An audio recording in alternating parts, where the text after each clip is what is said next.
Kitab pertama di dalam Alkitab adalah sebuah kitab yang mungkin sudah pernah Anda dengar sebelumnya.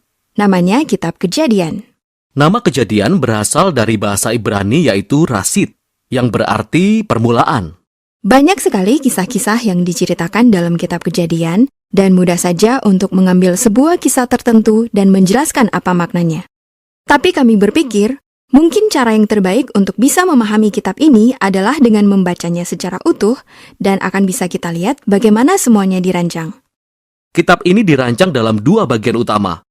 Ada pasal 1-11 yang menceritakan kisah tentang Allah dan seluruh dunia, lalu ada bagian kedua yang mengisahkan tentang Allah dan keluarga Abraham dalam pasal 12-50, dan bagaimana kedua bagian itu saling terhubung. Disitulah kita temukan pesan yang disampaikan dalam kitab ini. Baiklah, mari kita mulai dari awal. Bagian pertama dari Kitab Kejadian diawali dengan kisah penciptaan di mana Allah menciptakan segala sesuatu. Dan bagaimana hal itu benar-benar terjadi masih terus menjadi perdebatan. Tetapi Allah mengubah kekacauan dan kegelapan menjadi sebuah taman yang indah di mana manusia bisa berkembang. Wah, kedengarannya sangat menarik ya. Betul sekali. Bahkan sampai 7 kali Allah mengatakan bahwa segala sesuatu yang diciptakannya itu baik. Dan disinilah kita menemukan manusia pertama dalam Alkitab, yaitu Adam dan Hawa.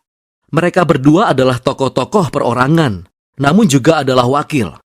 Adam adalah kata Ibrani untuk kemanusiaan, sedangkan Hawa merupakan kata Ibrani untuk kehidupan. Dan Allah menciptakan mereka sesuai gambarnya. Dengan kata lain, manusia mencerminkan atau dimaksudkan untuk mencerminkan kreativitas, kebaikan, dan karakter Sang Pencipta kepada dunia yang diciptakannya.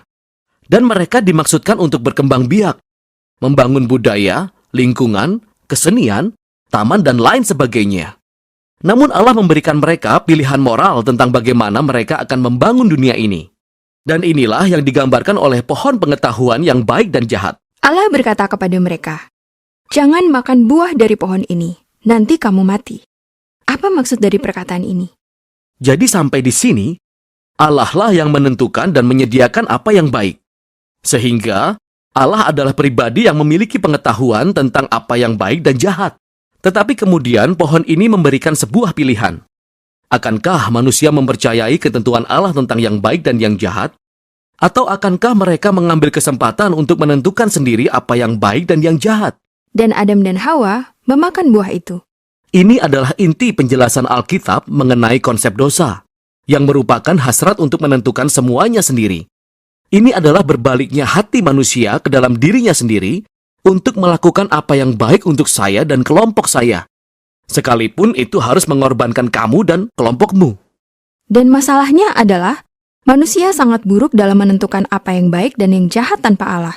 Dan sekarang, ketika manusia sudah menentukan pilihannya, maka segala sesuatu menjadi sangat buruk. Jadi Kejadian 3-11 seperti sebuah penelusuran akan kejatuhan umat manusia. Adam dan Hawa tidak lagi bisa saling mempercayai. Ada sedikit cerita tentang bagaimana dahulu mereka telanjang dan merasa baik-baik saja akan hal itu. Namun sekarang, mereka merasa malu karena seketika itu pengertian Adam mengenai baik dan jahat berbeda dengan Hawa. Dan kemudian mereka saling menyembunyikan diri. Ada kisah lain mengenai pencobaan. Kain sangat cemburu terhadap adiknya, Habel. Kain menyerah atas pencobaan dan membunuh adiknya. Persis setelah kisah tentang Kain, ada kisah tentang seseorang yang bernama Lamek. Yang kita tahu tentang Lamek adalah bahwa dia mengoleksi banyak istri seperti sebuah properti. Dan dia menyanyikan lagu tentang bagaimana dia itu lebih jahat dan pendendam dibandingkan Kain. Dan dia bangga akan hal itu. Segala sesuatu tentang umat manusia menjadi amat buruk.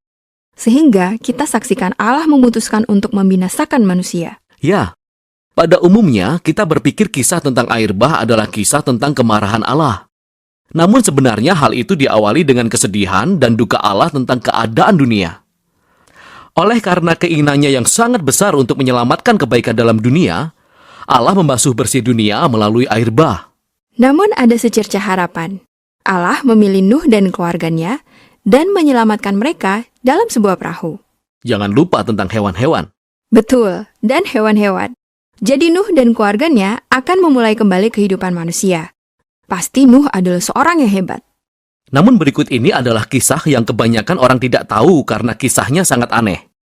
Nuh turun dari perahu dan menanam anggur, dan dia menjadi sangat mabuk. Lalu terjadi sesuatu yang menyimpang di dalam tenda bersama anaknya. Ini adalah kisah yang tragis. Dari sini, kehidupan manusia bertumbuh kembali. Namun, keadaannya sama buruknya dengan sebelumnya.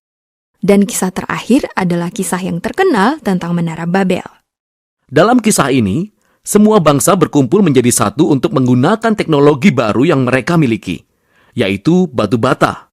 Mereka ingin mencari kemasyhuran, membangun kota yang besar dengan menara yang menjulang sampai dapat menjangkau para Allah. Tetapi Allah tahu bahwa kota ini bisa menjadi sebuah mimpi buruk. Jadi dalam belas kasihannya, Allah menyerakkan mereka. Semua kisah ini menggarisbawahi ide dasar yang sama. Ketika manusia merebut otonomi Allah dan menentukan apa yang baik menurut pengertian mereka sendiri.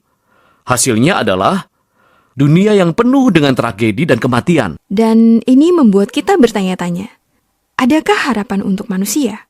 Ya, ada. Kisah selanjutnya akan menjawab pertanyaan ini. Ini adalah awal dari misi Allah untuk menyelamatkan dan memulihkan dunia.